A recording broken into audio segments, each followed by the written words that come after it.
నమస్తే, welcome to సెన్సిటివి. నా పేరు నరేష్. రెవల్యూషన్ ఉమ్మడి రాష్ట్రం నుంచి ప్రస్తుత తెలంగాణ వరకు ఎంతోమంది రాజకీయ నాయకులు రెవల్యూషన్ తిరుగుబాటు చేసి సక్సెస్ అయ్యారు. ఉమ్మడి రాష్ట్రంలో కేసీఆర్ తిరుగుబాటు చేసి సక్సెస్ అయ్యాడు. ప్రస్తుతం రాజకీయాల్లో రెవల్యూషనరీ లీడర్ ఎవరైనా కనబడుతున్నారు హాట్ టాపిక్ అంటే అది తీన్మార్ మల్లన్న. తీన్మార్ మల్లన్న గారు మనతో పాటు ఉన్నారు. అన్న, ముఖ్యంగా మీతో కంఫర్ట్గా మాట్లాడాలంటే అన్న అని పిలిస్తేనే బాగుంటుంది. 100% అది బాగుంటుంది. నిజంగా తిరుగుబాటు ఎప్పుడు కాంగ్రెస్ లో అయితే ఉమ్మడి రాష్ట్రంలో చెన్నారెడ్డి ఆ పీరియడ్ లో తిరుగుబాటు చేసినారు కాంగ్రెస్ పార్టీ పైన. ఆ తర్వాత ఎప్పుడు ఎక్కడ చూడలే తీన్మార్ మల్లన్న లాంటి ఒక బీసీ బిడ్డ కాంగ్రెస్ పార్టీ పైన తిరుగుబాటు చేయడం, ఏడికైతే అడకని మాట్లాడడం, అసలు ఇంత ధైర్యం ఎక్కడి నుంచి వచ్చింది? ఎప్పటి నుంచి మీరు మీ మనసులో ఉంది తిరుగుబాటు? విషయం ఏంటంటే, first of all Teenmar Mallanna తిరుగుబాటు పోరాటం చేసింది కాంగ్రెస్ పార్టీ పైన కాదు, ప్రభుత్వ నిర్ణయం పైన. కాంగ్రెస్ పార్టీ తన నిర్ణయం కరెక్ట్ గానే ఉంది.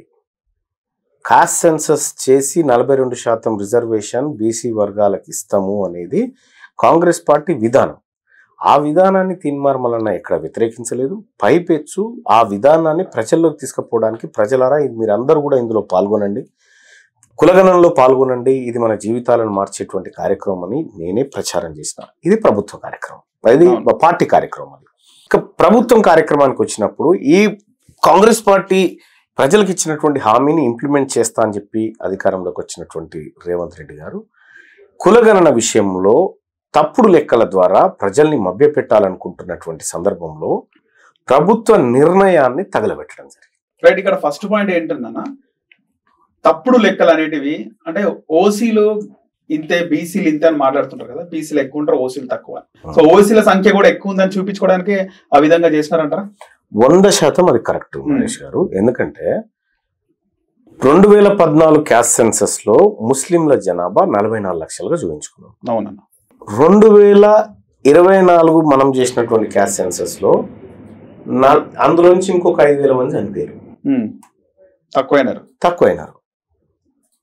సేమ్ టైము 2011లో అప్పర్ కాస్ట్ జనాభా 2025 నాటికి అప్పర్ కాస్ట్ జనాభా 16 లక్షల మంది కొత్తగా పుట్టారు. 16 లక్షల మంది 15 లక్షల మందికి 16 లక్షల మంది అదనంగా పుట్టారు అన్నట్టు. 44 లక్షలు ఉన్నటువంటి ముస్లింలకు కొత్తగా ఎవరు పుట్టలే, మీదికి 5,000 మంది అంటే. ఇంత అడ్డంగా ఆధారాలు డాక్యుమెంట్లలో దొరుకుతూ ఉంటే మరి తెలిసిన తర్వాత చదువుకున్నోడిగా, పట్టభద్రుల నియోజకవర్గం నుంచి వచ్చినోడిగా, మరీ ముఖ్యంగా బీసీ వర్గాల నుంచి వచ్చినోడిగా నేను ఎట్లా సమర్థిస్తాను నరేష్? దీన్ని తప్పని చెప్పడమే కదా. సరిదిద్దుకోవాల్సినటువంటి అవసరం కూడా ఉందని రాష్ట్ర ప్రభుత్వానికి సూచన చేసినాం. కానీ మీరు మాట్లాడిన మాటలు అంటే వినడానికి కూడా చక్కగా లేవు. ఉచ్చబోసి తగలబెట్టడం అని చెప్పి అనడం, ఇదే స్టూడియోలో మీరు తగలబెట్టడం జరిగింది. 100% ఆగ్రహంలో ఒక ఆవేదన ఉంది. నేనే చెప్పిన, ఎందుకంటే నీ జనాభా పెరగదు. 1,89,00,000గా సమగ్ర కుటుంబ సర్వేలో కేసీఆర్ గారు చూపించిన బీసీ జనాభా సడన్ గా 1,50,00,000 ఎట్లా పడిపోతుందా? ఇదన్నీ ఇచ్చిపెట్టు, సమగ్ర కుటుంబ సర్వే కేసీఆర్ లెక్కలు పక్కన పెట్టు. 2011లో మొత్తం ఇండ్లు ఎన్ని ఇండ్లు ఉన్నాయి? 83.4 లక్షల ఇండ్లు, 83,40,000 ఇండ్లు ఉన్నాయి. దాంట్లో జనాభా 3,50,00,000 ఉన్నారు అని చెప్పి మనం 2011లో సెన్సెస్ లో చెప్పినాం. అది యూపీఏ గవర్నమెంట్ కాంగ్రెస్ పార్టీ ప్రభుత్వం చేసినటువంటి దేశవ్యాప్త సర్వే. ఇప్పుడు ఎంత అని చెప్తా ఉన్నాం మనము? కేసీఆర్ రేవంత్ రెడ్డి గారు మాట్లాడుతూ 1,15,00,000 ఇండ్లు ఉన్నాయని చెప్పాడు. 83 లక్షలు, 1,15,00,000, వీటి మధ్యలో గ్యాప్ 32 లక్షలు. ఇక్కడ 83 లక్షల ఇండ్లు ఉన్నప్పుడు 3,50,00,000 జనాభా ఉంది. 1,15,00,000 ఇండ్లు ఉన్నప్పుడు కనీసం పెరిగిన 32 లక్షల ఇండ్లలోంచి ఒక్కరొక్కరన్నా యాడ్ కావాలి కదా ఈ 3.5 కోట్లకు. తద్వారా 3,80,00,000 చిల్లరకు పోవాలి కదా. కానీ మీరు ఇక్కడ 3,70,00,000 మంది ఉన్నారు తెలంగాణ జనం అని చెప్పి చెప్పడం, దాని వెనుక ఆంతర్యమైంది. పైపెచ్ తెలంగాణ రాష్ట్రంలో ఫిబ్రవరి 2వ తారీఖు రోజు మొన్న ప్రభుత్వం ఒక లెక్కను బయటపెట్టినటువంటి సందర్భంలో మేము 1,12,00,000 ఇండ్లను మేము సర్వే చేసినాం, ఇంకొక 3 లక్షల చిల్లర సర్వే చేయాల్సి ఉంది అని మాట చెప్పినారు. అది చెప్తూ ఇంకొక 16 లక్షల మందిని సర్వే చేయాలని చెప్పాను. ఈ 16 లక్షల మంది ఉన్నట్టు నీకేం తెలుసు? ముందే నీకు ఎట్లా తెలిసింది? ఇది సర్వే చేస్తే కదా వాళ్ళు ఎంతమంది ఉన్నారని తెలియదు. చేయకముందుకే నువ్వు 16 లక్షలని ఎట్లా చెప్తున్నావు? దొంగ లెక్కలని మీకు అర్థమైపోయింది 100% కదా. మరి దాన్ని ఎట్లా తగలబెట్టాలని చెప్పాలి నేను? అంటే ఈ ప్రజలను మీరు కాంగ్రెస్ పార్టీలో ఉంటూ ఎమ్మెల్సీగా కంక్లూజన్ చేస్తాను నరేష్, కంక్లూజన్ చేస్తాను. ఈ సర్వే ద్వారా బీసీ, ఎస్సీ, ఎస్టీ, మైనార్టీల లెక్కలు తక్కువ చూపించి అప్పర్ క్యాస్ట్ లెక్కలు పెంచి చూపించి ఈడబ్ల్యూఎస్ను రక్షించుకోవడానికి డ్రామా ఆడినటువంటి ఈ సర్వే పత్రాలను నేను చెప్పిన కదా అట్లే తగలబెట్టమని చెప్తా ఉన్నా ఈ రోజు కూడా. ఓకే, కానీ మీరు ఆ పార్టీ నుంచే ఎమ్మెల్సీగా గెలిచి ఆ పార్టీ అధికారంలో రావడానికి ప్రయత్నించినారు. మొత్తం 45 నియోజకవర్గాల వరకు విస్తృతంగా తిరిగినారు, మేము ప్రత్యక్షంగా చూసినాం. ఆ తర్వాత ఆ పార్టీలో ఎమ్మెల్సీగా గెలిచినారు. కానీ అదే పార్టీలో ఉంటూ అంత పెద్ద ఎత్తున నిరసన తెలపడం అవసరమా? విషయం ఏంటంటే నరేష్, మనకు తెలిసిన నిజాన్ని మనకు తెలిసినాక కూడా ప్రజల్ని మభ్య పెడుతూ ఇది బాగుందని చెప్పడం అంతకుమించిన నయవంచన ఇంకోటి ఉండదు.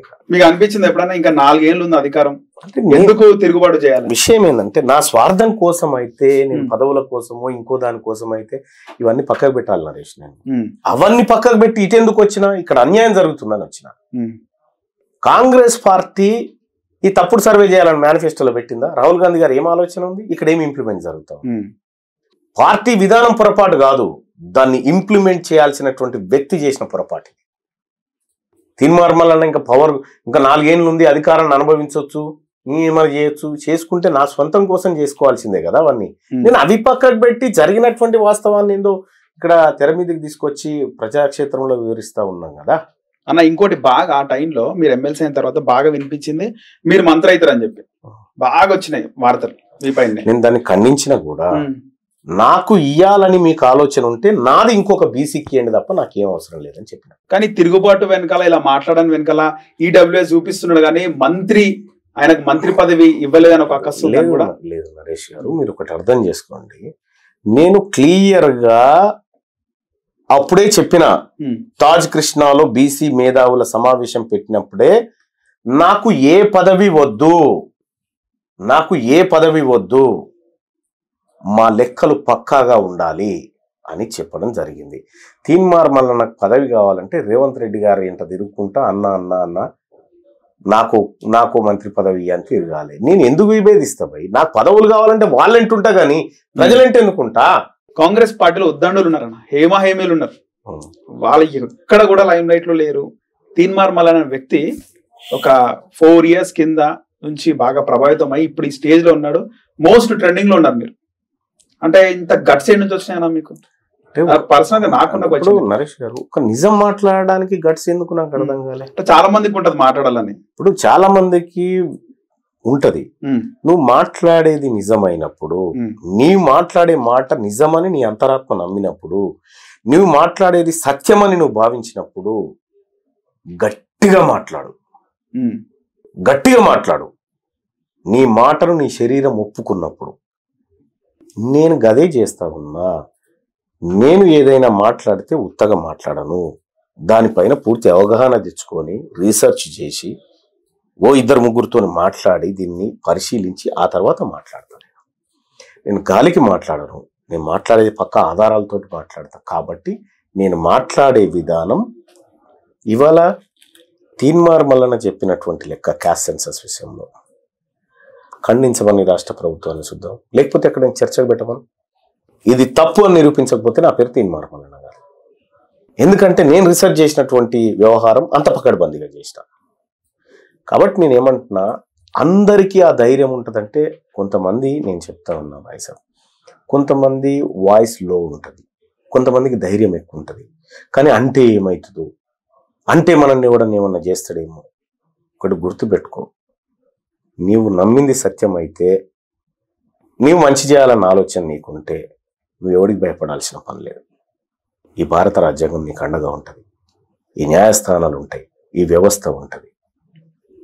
కాబట్టి నీవు సత్యాన్ని నిజంగా నిర్భయంగా ఓపెన్గా చెప్పాయి. వ్యక్తిగతమైనటువంటి స్వార్థాలు ఉన్నటువంటి వ్యక్తులు ఇవి చెప్పలేరు. ఇవి చెప్పలేరు, ఇంత ఓపెన్ గా చెప్పలేరు. వ్యక్తిగతమైనటువంటి స్వార్థాలు మంచిగానే ఉంది భయ్, అదేముంది బాగానే చేసిన, ఎవరు చేయలే గతంలో ఈయన చేసినా అట్లా చెప్పుకురావచ్చు. నాకు ఆ స్వార్థం లేదు కాబట్టి, నాకు ఈ ప్రజల శ్రేయస్కరమే ఇంపార్టెంట్ కాబట్టి నేను ఓపెన్ గా మాట్లాడుతాను. మీరు చేస్తున్న ఈ తిరుగుబాటుతో, ఈ బీసీ రాజ్యాధికారంతో, ఈ నినాదంతో ప్రభుత్వంలో, కాంగ్రెస్ ప్రభుత్వంలో ఉన్న బీసీలు హాయిగా ఊపిరి పీల్చుకున్నట్టు తెలుస్తుంది. అంటే విషయం ఏంటంటే, ఇప్పుడు అంటే వాళ్ళకి చేతికి మట్టకుండా పని అయిపోతుంది. అంటే విషయం ఏంటంటే, వాళ్ళకి మంచి జరిగితే తప్పేంది? ఒక అక్కడే కాదు, వాళ్ళ తెలంగాణ రాష్ట్రంలో బీసీ నినాదాన్ని విస్తృతంగా ప్రజల్లోకి తీసుకుపోయి బీసీలం రాజ్యాధికారం అనేటువంటి మాట మాట్లాడినాం. మీరు ఈ నినాదానికి వ్యతిరేకంగా ఒక రెడ్డి క్యాండిడేట్ కు టికెట్ ఇచ్చి నరేందర్ రెడ్డిని అక్కడ నిలబెడితే బీసీలంతా కలిసి తొక్కి పారేసి ఓడగొట్టినారు. ఇలా 5 ఎమ్మెల్సీ స్థానాలు భర్తీ అవుతా ఉంటే అనివార్యంగా బీసీలకు ఇచ్చి తీరాల్సిందే నిర్ణయానికి వచ్చి 5ట్లో 3 బీసీలకు, 1 ఎస్టీకి, 1 ఎస్సీకి దక్కింది. ఒకవేళ ఈ వాదము, ఈ ఆవేదన, ఈ లొల్లి జగడం లేకపోతే మీరే మంచక తిందురు కదా. మళ్ళీ అవి ఎక్కడో చోట మా బీసీ బిడ్డలకు అయితే అవకాశాలు దొరుకుతున్నాయి కదా. ఇటు రేవంత్ రెడ్డి, అటు కేసీఆర్ ఇద్దరు కూడా ఈ తీన్మార్ మల్లన్న గారు ఏం చేస్తున్నాను చూస్తున్నారంటారా? నేను వాళ్ళ గురించి ఏం పట్టించుకునే లేదు. కానీ వాళ్ళంతా ఇప్పుడు గతంలో కేసీఆర్ గారు నా ఫోన్లు ట్యాప్ చేసి నన్ను జైల్లో పెట్టి నన్ను ఏం చేయగలిగిండా? మాక్సిమం ఏం చేయగలిగిండు? తీన్మార్ మల్లన్న చెప్పిండు, నిన్ను ప్రగతి భవన్లకి గొర్ర బయటికి గుంజుకొచ్చి బయట వారేయకపోతే నా పేరు తీన్మార్ మల్లన్న కాదన్న. మొన్న ఎన్నికల్లో తెచ్చి బయట పారేసిన, నేను రాకముందుకే వెళ్ళిపోయినావు కదా. తీన్మార్ మల్లన్న ఏదైనా ఒకటి చెప్తే దానికోసం ఎన్ని కష్టాలు ఎదుర్కొనైనా సరే దాన్ని ఖచ్చితంగా నెరవేరుస్తాడు. మిమ్మల్ని తీన్మార్ మల్లన్న అని పిలుస్తుంటారు, అసలు పేరు చింతపండు నవీన్. మీకు నవీన్ అని పిలిస్తే బాగుంటుందా, లేకపోతే తీన్మార్ మల్లన్న అని పిలిస్తే ఎట్లా, ఏది బాగుంటది? అంటే ఒకటి ఏంటంటే, నేను తీన్మార్ మల్లన్న అనేటువంటి పేరుని గజెట్ లో మార్పించుకున్నాను. ఇప్పుడు నా ఒరిజినల్ పేరు తీన్మార్ మల్లన్న, అంతే. ఒరిజినల్ పేరు తీన్మార్ మల్లన్న. నవీన్ కుమార్ అనేటువంటి ఒక మోడర్న్ నేమ్ ఉండొచ్చు కానీ నేను ప్రజలకి నాకు బాండింగ్ ఏర్పడ్డటువంటి నేమ్ ఇది కాబట్టి తీన్మార్ మల్లన్న అనేటువంటి దానికి ఇష్టపడతాను. తీన్మార్ మల్లన్న ఒక్కనే కాదు, ఈ ప్రజాక్షేత్రంలో ఉన్నటువంటి చాలా మందిని చూస్తే మందకృష్ణ మాదిక్ గారు ఉన్నారు. ఆ అన్న ఒరిజినల్ పేరు మంద ఏలియా. మందకృష్ణ అయింది. గద్దరన్ ఉన్నాడు, ఆయన పేరు విఠలరావు, గుమ్మడి విఠలరావు, ఆయన గద్దరన్ అయింది. అంటే ఈ పోరాట పరంపరలో కొంతమంది వ్యక్తుల పేర్లకు సమాజానికి కొంత అవినాభావ సంబంధం ఏర్పడుతుంది, దాన్ని అట్లా ఫిక్స్ అయిపోతారు. కానీ మీ పేరు తెలియని వాళ్ళైతే ఉండరు. ఓ చిన్న ఏజ్ లో మంచి అవకాశం వచ్చింది, సో ముఖ్యంగా ముఖ్యమంత్రి అవ్వడమే నా ధ్యేయంగా, బీసీ రాజ్యాధికారం రావాలని మాట్లాడుతున్నారు. కొట్లాడతారా ముఖ్యమంత్రి? తీన్మార్ మల్లన్న ముఖ్యమంత్రి కావాలని ధ్యేయమని నేను ఎక్కడ చెప్పలేదు. మనకు ఇంటర్వ్యూలు అన్నారు ముఖ్యమంత్రి అవసరమైతే ప్రధాని అవుతా అన్నారు. ఆ యాంకరు తీన్మార్ మల్లన్న గారు ముఖ్యమంత్రి అవుతారా అంటే, అవకాశం వస్తే ప్రధానమంత్రులను కూడా అయితే బీసీలం అని చెప్పిన. నేనేమంటున్నా అంటే, మీకు ఎలాంటి ఆకాంక్ష లేదా, లేకపోతే బీసీలకు నేనేం చెప్తా ఉన్నా, బీసీలను ముఖ్యమంత్రిని చేయాలి 2028 నాటికి. అంతకుమించి అందరూ ఒప్పుకున్నది అన్నది. ఇప్పుడు రేవంత్ రెడ్డి గారిని తీసేసి ఈయన పర్ఫార్మెన్స్ బాగాలేదా, ఓ బీసీని పెడతామంటే హ్యాపీయే కదా. మీరు అన్నదాన్ని కూడా ఆయన ఒప్పుకున్నాడు కదా. ఏమని? అవునయ్యా, అయితే చివరి ఆయన నోటి నుంచి కూడా అన్నాడు. సరే, నేనేమంటున్నా అంటే, తీన్మార్ మల్లన్న అనేది కాదు టాపిక్ ఇక్కడ. తరతరాలుగా భారతదేశంలో బీసీ ముఖ్యమంత్రి గాని ఏకైక రాష్ట్రంగా ఈ రాష్ట్రం మిగిలిపోయింది. పక్కన ఉన్నటువంటి కర్ణాటకకి సిద్ధరామయ్య గారు బీసీ, ఇటు పక్కన ఉన్నటువంటి తమిళనాడుకి స్టాలిన్ గారు బీసీ, అటు పక్కన ఉన్నటువంటి కేరళ విజయన్ గారు బీసీ. ఇట్లా ఒక్క బీసీ ముఖ్యమంత్రి కానటువంటి ఈ స్థానంలో ఇవాళ అక్కడ తమిళనాడు చూసుకుంటే బీసీ ముఖ్యమంత్రి ఉన్నాడు కాబట్టి 69% బీసీ రిజర్వేషన్ అక్కడ ఇచ్చి 9th షెడ్యూల్లో పెట్టి, అక్కడ ఈడబ్ల్యూఎస్ కోట మేము అమలు చేయము అని చెప్పి పక్కకు బారేసినారు. ఇక్కడ అది జరిగితే బీసీలకు మంచి జరుగుతుంది, బీసీల తలరాత మారుతుంది అనేటువంటి ఉద్దేశంతో బీసీ ముఖ్యమంత్రి కావాలన్నటువంటి డిమాండ్ను ప్రజల్లో రేకెత్తిస్తాం. కానీ ఎన్నికల టైం వచ్చేసరికి ఇది విడిపోయే అవకాశం ఉంటుందన్న, ఓటు చీలిపోయే అవకాశం ఉంటుంది. ఒకప్పుడు అంటే ఈ రాజకీయ పార్టీలు ఎప్పుడు కూడా ఈ ప్రజల్ని విభజించి పాలించాలనేటువంటి కాన్సెప్ట్లోకి వస్తాయి. అందుకోసమే బీఫామ్లు వర్సెస్ బీసీలు అని చెప్తా ఉన్నాం. మీ దగ్గర బీఫామ్లు ఉంటాయి కానీ ఓట్లు బీసీల దగ్గర ఉంటాయి. ఇది బీసీలకు బీఫామ్లకు మధ్య యుద్ధం అని చెప్తా ఉన్నాం. మీరు విభజించి పాలించుకుంటూ ఇన్ని రోజులు ఏదైతే చెప్పి చేసిరో అది రిపీట్ కానివ్వం, మీ పప్పులు ఉడకనివ్వం. రేపు ఈ ప్రజల్ని ఎట్లా ఐక్యంగా ఉంచాలి, ఏ విధంగా వీళ్ళందరినీ ఒకే వేదిక మీద తీసుకురావాలనేది మేము తీసుకొస్తాం. ఏ వేదిక మీద తీసుకొస్తారని ఎట్లా తీసుకొస్తారు? పార్టీ పెడతారా లేకపోతే ఎట్లా వీళ్ళందరినీ యూనైట్ చేస్తారు? ఫస్ట్ నరేష్ గారు ఉద్యమం కావాలి. ఈ ఉద్యమము సాంస్కృతిక పరమైనటువంటి ఉద్యమంగా మారాలి, ఇది సాంఘిక పరమైనటువంటి ఉద్యమంగా మారాలి, ఇది అన్ని శక్తులను మిళితం చేస్తూ కదిలేటువంటి ఒక కథం కావాలి. మరో తెలంగాణ పోరాటాన్ని మించిన మలిదశ బీసీ ఉద్యమంగా ఇది మారాలి. ఓకే, మారినప్పుడు ఈ భూమి మీద కాంగ్రెస్ పార్టీ పుట్టింది స్వతంత్ర పోరాటం కోసం పుట్టింది. అవును, భారతీయ జనతా పార్టీ పుట్టింది ఏదో హిందుత్వ అనేటువంటి ఒక పోరాటం, రాముడు. బీఆర్ఎస్ పార్టీ పుట్టింది తెలంగాణ ఉద్యమం. రైట్. అట్లాగే బీసీల కోసం కూడా పుట్టాల్సిన సమయంలో అన్ని పుడతాయి అంటారు, అన్ని పుడతాయి. కానీ కుల పునాదుల పైన ఏ రాజకీయ పార్టీ నిలబడదని సాక్షాత్తు రాజ్యాంగ నిర్మాత భారతరత్న డాక్టర్ బాబాసాహెబ్ అంబేద్కర్ చెప్పినారు కదన్నా, దాని ఎట్లా చూస్తారు? అంటే కులం పునాదుల మీద నిలబడి అని ఆయన ఆ రోజు చెప్పిండు, కానీ కులం అనే కత్తికి రెండు వైపులా పదునుంటది అనేటువంటి మాట కాంశీరామ్ గారు చెప్పారు. కులం అనేటువంటి కత్తితోని కులాన్ని నిర్మించవచ్చు అని చెప్పిండు. ఇవాళ కులం అనేటువంటి టాపిక్ బీసీల దగ్గరకు వచ్చినప్పుడు ఏమీ నిర్మించలేమంటున్నాం కదా. మరి ఏ కులం 43 ఎమ్మెల్యేలు పోయి ఆడ కూర్చోగలిగారు ఇప్పుడు అసెంబ్లీలో, ఒక రెడ్లు మాత్రమే, అది కులం కాదా? బీసీల దగ్గరకు వచ్చినప్పుడు నిర్మించలేమనేటువంటి సూక్తులు చెప్తా ఉంటారు. వాళ్ళు చెప్తుంటారు కానీ ఎప్పుడు రెడ్డిలు మేమే డబ్బులు ఖర్చు పెడతాం, రాజకీయంలో మేమే ఉంటాము, ఫస్ట్ మేము ఉంటాం అని చెప్పి రెడ్డిలు చెప్తుంటారు. ఇక ముందు ఉండమని రాదు చూద్దాం, ఇక ముందు ఉండని చూపిస్తాం. కానీ కాంశీరామ్ గారు మీరు అన్నట్టే ఇదే మేమే డబ్బులు ఖర్చు పెడతామంటే ఏమైంది? ఎమ్మెల్సీ కాడ పెట్టినావు కదా 100 కోట్ల దాకా, అదే అయితే. కానీ కాంశీరామ్ గారు ఆయన జీవితాంతం కూడా పోరాడి ఆయన సక్సెస్ అయినాడు. సో తీన్మార్ మల్లన్న కూడా అలాగే ఉంటాడా, అదే నిబద్ధతతో ఉండే అవకాశం ఉంటుంది అంటారా? వైసాబ్ నా జీవితానికి లక్ష్యం ఉంది, నేను సస్తే నా సాగుకు లక్ష్యం మంది రావాలి, అది నా జీవిత లక్ష్యం. రైట్. ఆ సత్య లోపల ఈ వర్గాల కోసం మంచి చేసిపోవాలి, అంతే. మళ్ళా పుట్టం ఇప్పుడే చేయాలి నా కాన్సెప్ట్. కానీ నా స్ట్రేట్ క్వశ్చన్ ఏంటంటే 7200 ఏమైంది? 7200 ఏమైంది? ఆర్టీఆర్ అన్నారు, తర్వాత కాంగ్రెస్ నుంచి పోటీ చేసినారు, తర్వాత బీజేపీకి పోయినారు, మళ్ళీ కాంగ్రెస్ నుంచి ఎమ్మెల్సీ అయినారు. ఈ 7200 అనేది ఏంది? తెలంగాణ రాష్ట్రంలో వెలమల ఇండ్ల సంఖ్య ఈ తెలంగాణను పట్టి పీడించినటువంటి ఒక డాటా అది. దానికి రాజకీయ అధికారం లేకుండా చేయాలనేటువంటి ఒక కాన్సెప్ట్లో పుట్టినటువంటి సంఖ్య అది. అది అయిపోయింది కదా, తెలంగాణ రాష్ట్రంలో వెలమల పరిపాలన అయిపోయింది కదా. రెండోది RTR, right to recall. Right to recall అంటే ఓటు వేసుకున్నటువంటి వ్యక్తి ప్రజాక్షేత్రంలోకి వచ్చి నా పర్ఫార్మెన్స్ మీకు నచ్చిందా లేదా, సంవత్సరం తర్వాత అంతే. మొన్న వరంగల్ సభలో చూపించిన కదా, నేను మీరు అనుకున్నట్టు పని చేస్తున్నానా లేదా, ఒకవేళ పని చేయకపోతే మీరు చేయి ఎత్తొద్దు, నేను రాజీనామా చేసిపోవడానికి సిద్ధంగా ఉన్నా అని చెప్పిన. లేదు మీరు మాకు అనుకున్నట్టుగా పనిచేస్తున్నారని చెప్పి ప్రజలంతా చేయెత్తి చూపించినారు, మిర్యాలగూడలో చూపించిన. Same time right to recall అనేటువంటిది లోకల్ బాడీస్ లో ఇంప్లిమెంట్ చేయాలని దానికి ప్రత్యేక బిల్లు పెట్టడం కోసం నేను మండల్లో ప్రైవేట్ బిల్లు పెట్టబోతా ఉన్నా. అవన్నిటి ప్రజాక్షేత్ర ఉద్యమాలకు సంబంధించినటువంటి అంశాలు. ఈ కాంగ్రెస్ పార్టీలో 2014 బీజేపీ లేదు కాదు, 2014లో కాంగ్రెస్ పార్టీలో బీఫామ్ ద్వారా నేను గ్రాడ్యుయేట్ ఎమ్మెల్సీ ఎన్నికల్లో కంటెస్ట్ చేసిన, మళ్ళీ బయటకు వచ్చేసిన. ఆ తర్వాత బీజేపీలో చేరి మళ్ళీ బయటకు వచ్చేసిన, సేమ్ మళ్ళీ పాత కాంగ్రెస్కి వచ్చేసిన. నా జీవితంలో 2 పార్టీలలో, ఒకటి కాంగ్రెస్, ఒకటి బీజేపీ. ఇప్పుడు నేను బయట ఉన్నా, ప్రజాక్షేత్రంలో ఉన్నా. సో ఇక్కడ తీన్మార్ మల్లన్న 2 పార్టీల వైపు పోవడానికి, ఇక్కడ రేవంత్ రెడ్డి గారు మొట్టమొదటగా ఏబీవీపీ నాయకుడిగా, తర్వాత బీఆర్ఎస్ పార్టీలో చేరిండు, ఆ తర్వాత తెలుగుదేశం పార్టీలో చేరిండు, ఆ తర్వాత కాంగ్రెస్లో చేరిండు. ఇది కాకుండా జానారెడ్డి గారు తెలుగుదేశంలో పెట్టిండు, పెరిగిండు, ఆ తర్వాత కాంగ్రెస్లో చేరిండు, ఆ తర్వాత డికేఆర్ గారు సమాజ్వాదీ పార్టీలో చేరింది, ఆ తర్వాత కాంగ్రెస్లో చేరింది, ఆ తర్వాత తెలుగుదేశంలో చేరిరు వాళ్ళు, ఆ తర్వాత మళ్ళీ బీజేపీలో చేరిరు.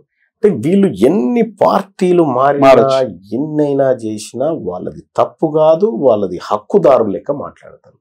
ఈ బీసీలు సరికొత్త కాన్సెప్ట్తో తమ ఉద్యమాలను నిర్మించుకుంటూ వస్తున్నటువంటి క్రమంలో ఇంకెన్ని మారుతారా అనేటువంటి మాట. ఇది ఇది చాలా ట్రెండ్ అవుతుంది సోషల్ మీడియాలో. మీ ఇంటర్వ్యూ పైన మీరు మాట్లాడిన ప్రతి దానిపైన నేను అడిగిన క్వశ్చన్ అనేది అడిగేది మళ్ళీ బీసీలు అంటారు, ఎందుకంటే కాపులు అంటారు, మున్నూరు కాపులు అంటారు. విషయం ఏంటంటే వీళ్ళకి అంత అవగాహన లేక, అంటే వీళ్ళు ఎంతసేపు వీళ్ళైనా కానీ ఎవరైనా కానీ, కాపులు మున్నూరు కాపులు అని చెప్తలేను, అంటే వీళ్ళ ఆలోచన పరిధి చాలా చిన్నగా ఉంటుంది అన్నట్టు. అంటే వాళ్ళు అధికారాన్ని చేజికి, ఇప్పుడు మహబూబ్ నగర్ ఎమ్మెల్యే ఉన్నాడు, నేను నిన్న పోయినా, ఎన్ఎం శ్రీనివాసరెడ్డి ఉన్నారు. ఎన్ఎం శ్రీనివాసరెడ్డి గారు టిఆర్ఎస్ పార్టీ జిల్లా అధ్యక్షులు పనిచేసిన మొదట, ఆ తర్వాత బీజేపీ పార్టీలో చేరారు, బీజేపీ ఆ తర్వాత కాంగ్రెస్ పార్టీలో చేరారు. ఇట్లా వీళ్ళన్నీ ఎన్నైనా తిరగవచ్చు. వీళ్ళు కోమటిరెడ్డి రాజగోపాల్ రెడ్డి కాంగ్రెస్ లో ఎంపీ అయ్యాడు, తర్వాత కాంగ్రెస్ ఎమ్మెల్యే అయ్యాడు, మళ్ళీ బీజేపీకి పోయాడు, మళ్ళీ కాంగ్రెస్కి వచ్చాడు. వీళ్ళు ఎన్నైనా తిరగవచ్చు, బాగా తిరిగిన మంచిగా వచ్చినామన్నా అని సపోర్ట్లు పెడతారు. వీళ్ళకి అర్థం కాదు కదా రాజకీయాలు. మీరు బీజేపీలో జాయిన్ అయినప్పుడు ఆ స్పీచ్ బాగుండేనా? అక్కడ మీరు హిందీలో మాట్లాడిన అన్నప్పుడు ఇది రషీద్ కాదు కేసీఆర్ మెడలో ఉరితాడు అన్నాడు. అలాంటి బీజేపీలో మీరు ఉంటారు, అప్పుడు బీజేపీ స్వింగ్ ఉంది, మీరు అధికారంలో తీసుకొచ్చే ప్రయత్నంలో ఉంటారేమో అందరం అనుకున్నాం. కానీ ఎందుకు బీజేపీ నుంచి బయటికి రావాల్సి వచ్చింది? అంటే ఒకటేంటంటే బీజేపీ విధానాలు వాస్తవానికి అది వాళ్ళకు ఈ దేశంలో ఉన్నటువంటి ప్రజల కంటే ఈ దేశంలో ఉన్న మతం. నేను ఒక మాట చెప్తాను నరేష్, వాళ్ళ విధానం కూడా మార్చుకోవాలి. వాళ్ళు ఈ దేశాన్ని మొఘలులు దాదాపు 300 ఏళ్ళు పరిపాలించారు, ముస్లింలు.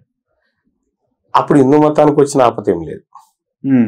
300 ఏళ్ళు బ్రిటిషర్లు క్రిస్టియన్లు పరిపాలించారు, అప్పుడు హిందూ మతానికి వచ్చిన నష్టం ఏం లేదు. ఇప్పుడు హిందూ పరిపాలిస్తుంటే హిందూ మతం ప్రమాదంలో ఉందని చెప్తారే రాజకీయం కోసం. అంటే దాని వెనకాల ఇంటెన్షన్. అంటే అటువంటి వాళ్ళు ఆ విధానంలో పోతున్నప్పుడు మనలాంటి చదువుకున్న వాళ్ళు కూడా అన్ని పసిగట్టి చేయాలి కదా. సో ఆ కార్యక్రమంలో భాగంగా వచ్చేసినాం అంతే. కానీ వచ్చే ముందు బాధ అనిపించిందా? మీరు బీజేపీ అధికారంలోకి వచ్చే అవకాశం ఉంటే స్వింగ్ బాగుండే అప్పుడు? ఉన్నదా లేదా అని కాదు, నాకు ఎంతసేపు నా వర్గాల ప్రయోజనాలు ఇంపార్టెంట్, దానికోసం నేను నిర్ణయం తీసుకున్నాను. కానీ ఆ రోజు కూడా మీరు బయటకు వచ్చినప్పుడు చూసినాను, అంటే ఇక్కడ లైవ్ చెప్తప్పుడు చూసినాను నేను, ఈ బీజేపీ కంటే 1000 రెట్లు 7200 బెస్ట్ అన్నారు.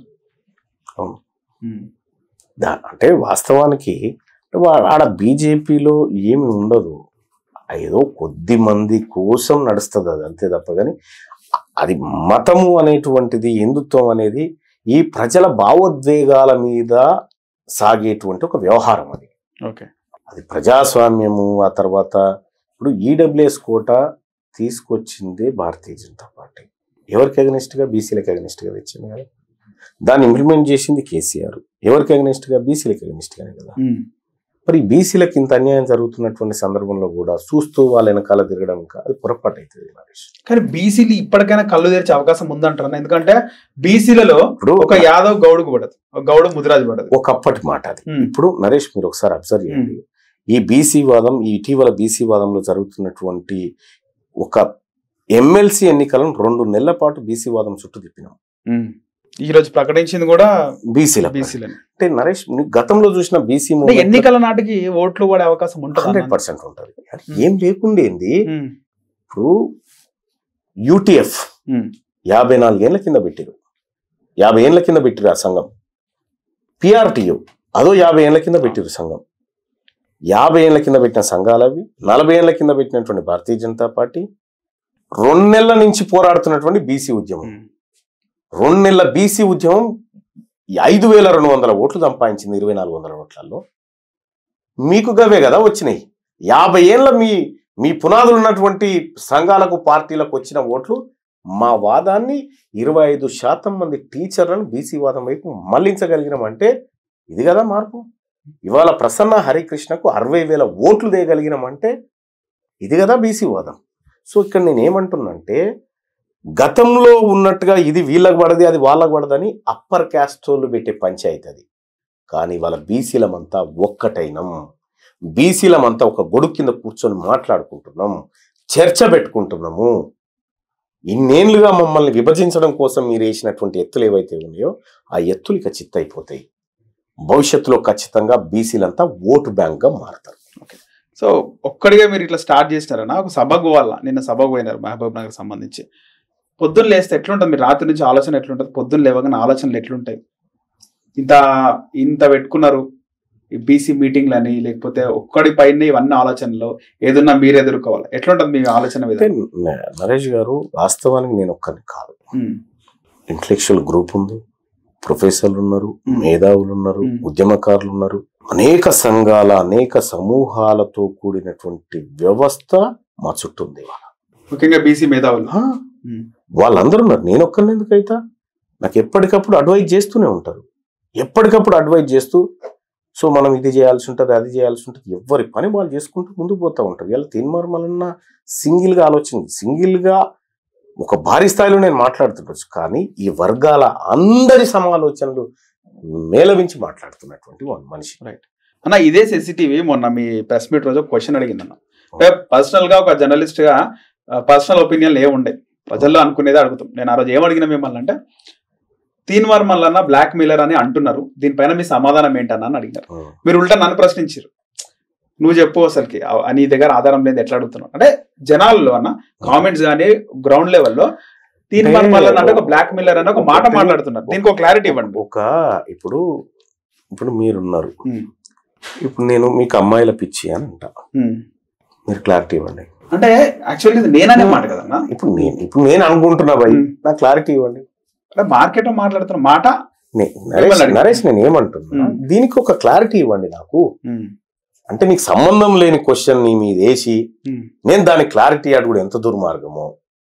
తీన్మార్ మల్లన్న ఎలక్షన్ లో పోటీ చేసేటప్పుడు నామినేషన్ వేసి, ఇగో ఇవి నా నామినేషన్ పత్రాలు, తీన్మార్ మల్లన్న ఈ రాష్ట్రంలో ఎవరికైనా ఒకడికి అన్యాయం చేసినట్టుగా ఆధారాలతో వస్తే నేను నామినేషన్ ఉపసంహరించుకుంటా అని 13 రోజులు ఆపిన. ఏం చేసినావు అయ్యాలను? అంటే బీసీ ఉద్యమాన్ని అణచడానికి నువ్వు వేసేటువంటి కుట్ర అట్లయితే దాన్ని నువ్వు తీసుకురావడం విచిత్రం. అర్థమైందా? ఇప్పుడు అనుకుంటున్నావా నరేష్కు అమ్మాయిల పిచ్చి అని నేను అంటున్నా, ఇక నువ్వు వివరణ ఇచ్చుకుంటా పో. అర్థమైందా? నేను ప్రూఫ్ చూపి అని అంటున్నా. నేను అదే అడుగుతా కదా. తీన్మార్ మల్లన్న ఇది ఎందుకు వస్తున్నాను, ఇదే ఎందుకు వస్తుంది?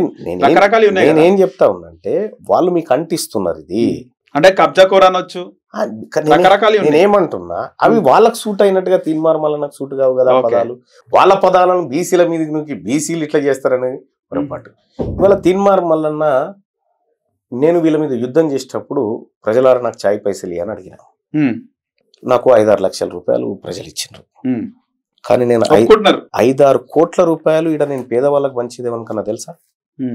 నువ్వు అదే మాట్లాడుతావు, కానీ కొన్ని వందల పేదల పిల్లలకు సర్జరీలు చేయించి వాళ్ళ బతుకులు మార్చి 10ల సంఖ్యలో పిల్లల్ని ఇతర దేశాల్లో పెట్టి చదివిపిస్తూ పొద్దున్నే వస్తే ఇక్కడ వందలాది మంది అభాగ్యులు వచ్చి కూర్చుంటారు వాళ్ళ కష్ట నష్టాల కోసం. అర్థమైందా? నాకు ప్రజలు 5-6 లక్షలు చేయొచ్చు, కానీ నేను 6 కోట్ల రూపాయలు 7 కోట్ల రూపాయలు ప్రజల కోసం ఖర్చు పెట్టినా. నేను వాళ్ళ రుణం తీర్చుకున్నా, నువ్వు కాదు కదా. పోనీ నీ జీవితం లేదని ఒక పోరాటం సృష్టించగలుగుతావా? నువ్వు చేయలేవు. అది నీకు వచ్చింది ఏంది? ఇది ఒకటి అనాలి అంతే. అది అనడం కాకుండా ఆయన అనడు, అప్పర్ కాస్ట్ ఆయన అనడు, నీతోటి అనిపిస్తూ ఉంటాడు, నీతోటి అనిపిస్తుంటాడు ఈ మాట.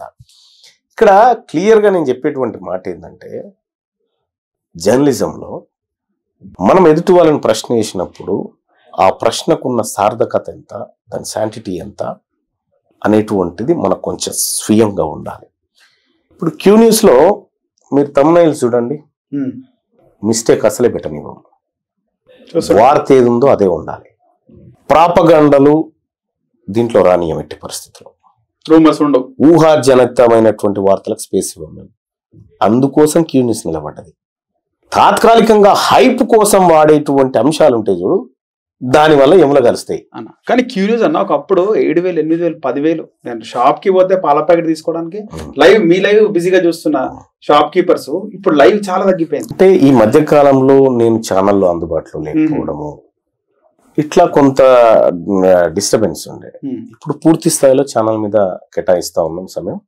అతి త్వరలో మీరు చూస్తారు. దానికి కాకని కూడా తిట్టుడు తక్కువ చేసినట్టు. విషయం ఏంటంటే నరేష్ అన్న, ఫస్ట్ తిట్టు అంటే ఏందో మనకు తెలవాలి. ఏది తిట్టు? ఇప్పుడు నువ్వు అన్నావు నరేష్, అది నీ అంతరాత్మకు తెలుసు. అది తీన్మార్ మల్లన్న ఎవరిని తిట్టిండు ఒక వర్డ్ చెప్పు చూద్దాం.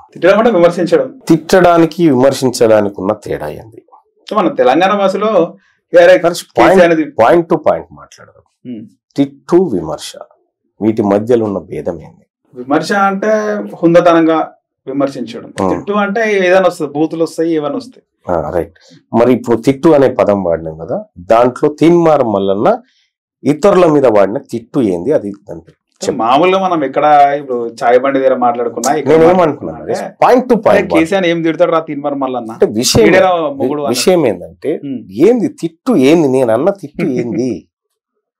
మీరు లాజిక్ మిస్ అవుతారు. తీన్మార్ మల్లన్న ఎందుకు తిడతాడా?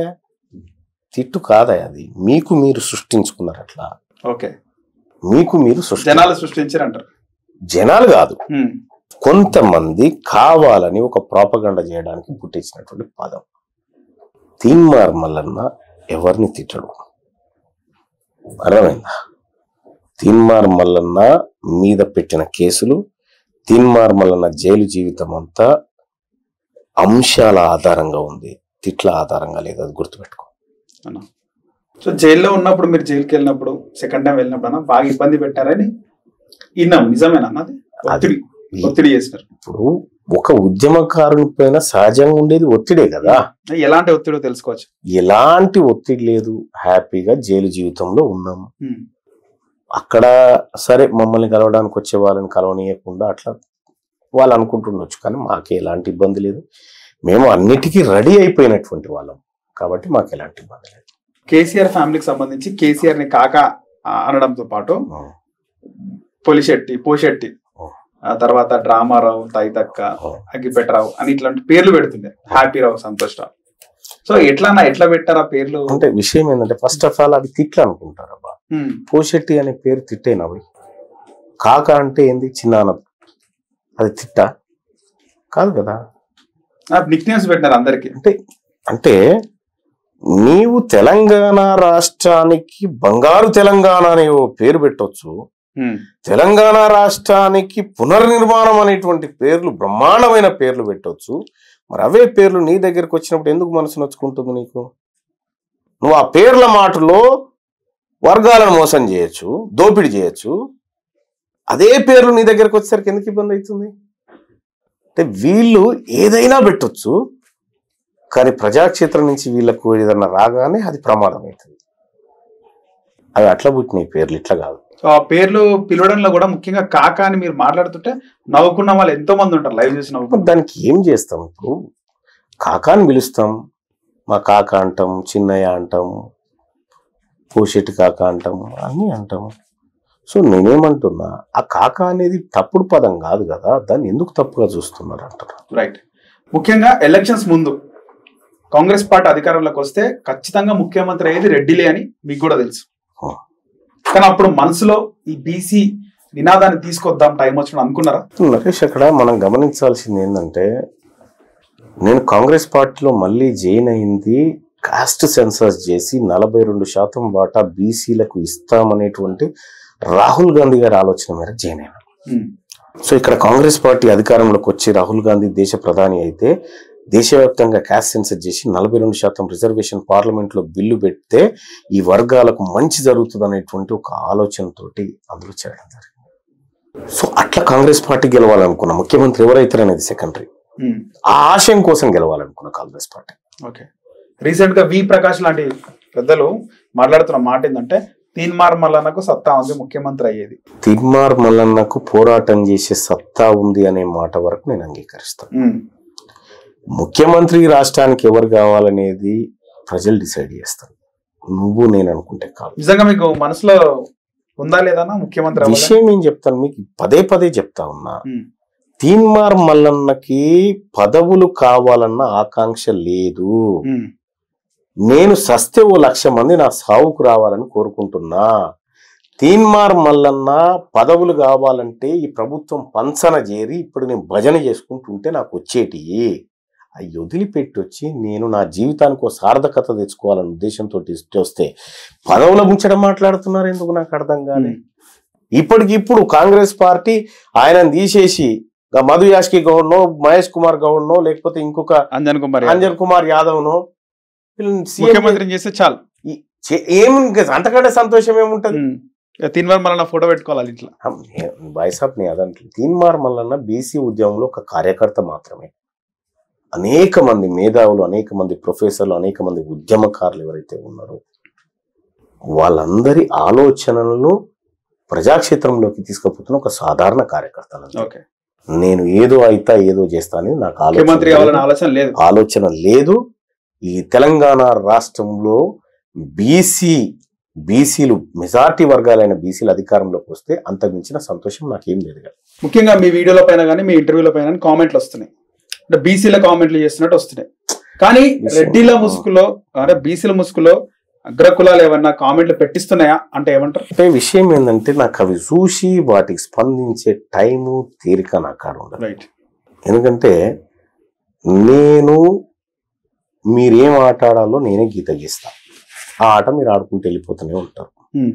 మంచో చెడో నా గురించే చర్చ జరగాలని కోరుకుంటాను నేను. ఆ లోపు మీరు దుమ్ము దులిపిడిచి పెడతా ఉంటారు, అదే నాకు కావాల్సింది.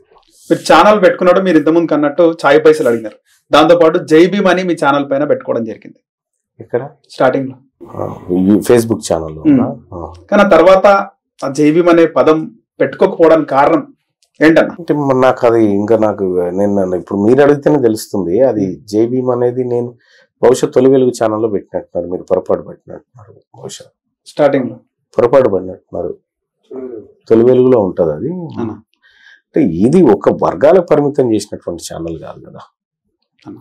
సో ఫైనల్ గా మీరు కోరుకుంటున్న రాజ్యాధికారం, మీరు ఆకాంక్షిస్తున్న కళ ఖచ్చితంగా నెరవేరాలి. 2028 కాదు 27లోనే బీసీ రాజ్యాధికారం వస్తే బాగుంటుందని మా CCTV తరఫున ముందుగా శుభాకాంక్షలు అన్న. ధన్యవాదాలు. Thank you.